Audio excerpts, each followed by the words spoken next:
Welcome back. ನಾಳೆ ಭೂಮಿಯತ್ತ ಶುಭಾಂಶು ಶುಕ್ಲಾ ಪ್ರಯಾಣವನ್ನ ಬೆಳೆಸ್ತಾ ಇದ್ದಾರೆ. ನಾಡಿದ್ದು ಸಮುದ್ರಕ್ಕೆ ಬಂದು ನೌಕೆ ಕೂಡ ಇಳಿಯುತ್ತೆ. ಐಎಸ್ಎಸ್ ಕಾರ್ಯಾಚರಣೆ ಶೀಘ್ರದಲ್ಲಿ ಪೂರ್ಣ ಆಗುತ್ತೆ. ಭೂಮಿಯತ್ತ ಶುಭಾಂಶು ಶುಕ್ಲಾ ಬರ್ತಾ ಇರುವಂತದ್ದು. ಈ ನಿಟ್ಟಿನಲ್ಲಿ ಎಲ್ಲಾ ರೀತಿಯಾದಂತಹ ತಯಾರಿಯನ್ನ ಮಾಡಿಕೊಳ್ಳಲಾಗಿದೆ.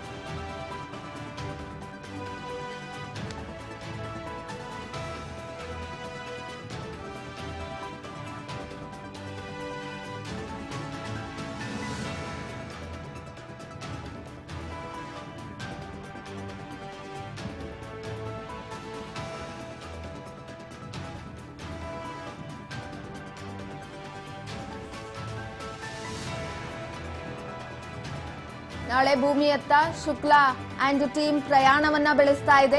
ನಾಡಿದ್ದು ಸಮುದ್ರಕ್ಕೆ ನೌಕೆ ಬಂದು ಇಳಿಯುತ್ತೆ. ನಾಳೆ ಆರಂಭವಾಗ್ತಾ ಇರುವಂತದ್ದು ಭೂಮಿಯತ್ತ ಶುಕ್ಲಾ ಪ್ರಯಾಣ.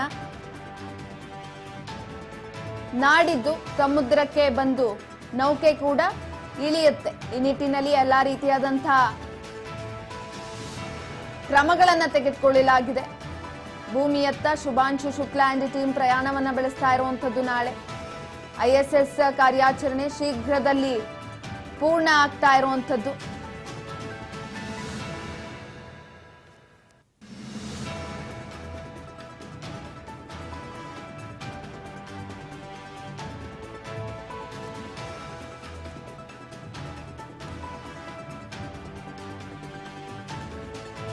ಅಂತಾರಾಷ್ಟ್ರೀಯ ಬಾಹ್ಯಾಕಾಶ ನಿಲ್ದಾಣದಲ್ಲಿ ಸಮಯವನ್ನ ಕಳೆದಿದ್ರು. ಈ ನಿಟ್ಟಿನಲ್ಲಿ ನಾಳೆ ಮತ್ತೆ ಭೂಮಿಯತ್ತ ಶುಕ್ಲಾ ಪ್ರಯಾಣವನ್ನ ಮಾಡ್ತಾ ಇರುವಂಥದ್ದು. ಈಗಾಗಲೇ ಎಲ್ಲಾ ರೀತಿಯಾದಂತಹ ಕ್ರಮವನ್ನ ತೆಗೆದುಕೊಳ್ಳಲಾಗಿದೆ.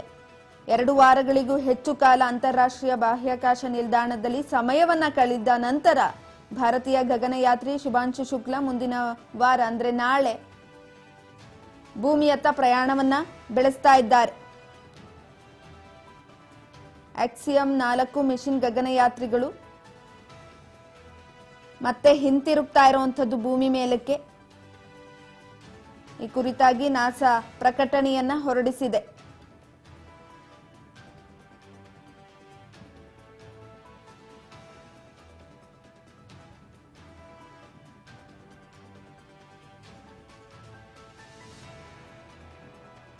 ಜೂನ್ 25ರಂದು ಫ್ಲೋರಿಡಾದ ಕೆನಡಿ ಬಾಹ್ಯಾಕಾಶ ಕೇಂದ್ರದಿಂದ ಆಕ್ಸಿಯಂ 4 ಮಿಷನ್ ಉಡಾವಣೆಗೊಂಡಿತು. 28 ಗಂಟೆಗಳ ಪ್ರಯಾಣದ ನಂತರ ಡ್ರ್ಯಾಗನ್ ಬಾಹ್ಯಾಕಾಶ ನೌಕೆ ಮರುದಿನ ಬಾಹ್ಯಾಕಾಶ ನಿಲ್ದಾಣವನ್ನ ತಲುಪಿತ್ತು. ಶುಭಾಂಶು ಶುಕ್ಲಾ, ಪೆಂಗಿ ವಿಂಟನ್ಸ್, ಸ್ಲಾವೋಸ್ಟ್ ಉಜ್ನಾಸ್ಕಿಕ್, ವಿನ್ಸ್ನಿವಿಸ್ಕ್ ಮತ್ತು ಟೆಬಿರೋ ಕಾಪು ಅವರನ್ನೊಳಗೊಂಡಂತಹ ಗಗನಯಾತ್ರಿಗಳು ಅಂತಾರಾಷ್ಟ್ರೀಯ ಬಾಹ್ಯಾಕಾಶ ನಿಲ್ದಾಣದಲ್ಲಿ 230 ಸೂರ್ಯೋದಯಗಳನ್ನ ಕಂಡಿದ್ದಾರೆ. ಈಗಾಗಲೇ ಇದೀಗ ನಾಳೆ ಮತ್ತೆ ಭೂಮಿಯತ್ತ ಆಗಮಿಸ್ತಾ ಇರುವಂತದ್ದು. ಆಕ್ಸಿಯೋಮ್ 4 ಮಿಷನ್ನ ಭಾಗವಾಗಿ ಅಂತಾರಾಷ್ಟ್ರೀಯ ಬಾಹ್ಯಾಕಾಶ ನಿಲ್ದಾಣದಲ್ಲಿರುವಂತಹ ಭಾರತೀಯ ಗಗನಯಾತ್ರಿ ಶುಭಾಂಶು ಶುಕ್ಲಾ ಭೂಮಿಗೆ ಬರುವ ದಿನ ಸನ್ನಿಹಿತವಾಗಿದೆ. ನಾಳೆ ಜುಲೈ 14ಕ್ಕೆ ಮುಹೂರ್ತ ನಿಗದಿಯಾಗಿದೆ.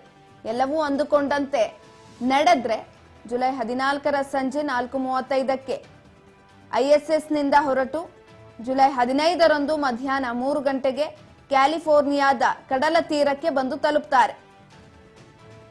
ನೌಕೆ ಬಂದು ಇಳಿಯುತ್ತೆ.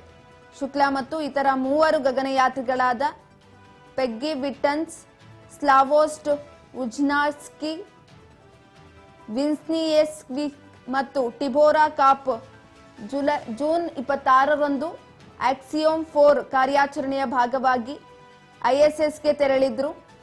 ಇದೀಗ ನಾಳೆ ಮತ್ತೆ ಭೂಮಿಯತ್ತ ಪ್ರಯಾಣವನ್ನ ಬೆಳೆಸ್ತಾ ಇರುವಂತದ್ದು. ಈಗಾಗಲೇ 230 ಸೂರ್ಯೋದಯಗಳನ್ನ ಕಂಡಿದ್ದಾರೆ ಅವರು.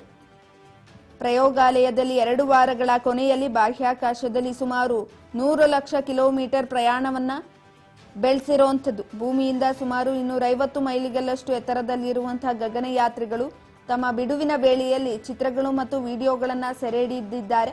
ಭೂಮಿಯ ನೋಟವನ್ನ ವೀಕ್ಷಿಸುವುದು ಮತ್ತು ಪ್ರೀತಿ ಪಾತ್ರರನ್ನ ಸಂಪರ್ಕಿಸಿ ಸಮಯ ಕಳೆಯುವ ಕೆಲಸವನ್ನ ಮಾಡಿದ್ದಾರೆ. ಈ ಕುರಿತಾಗಿ ಆಕ್ಸಿಯಂ ಸ್ಪೇಸ್ ಹೇಳಿಕೆಯನ್ನ ನೀಡಿದೆ.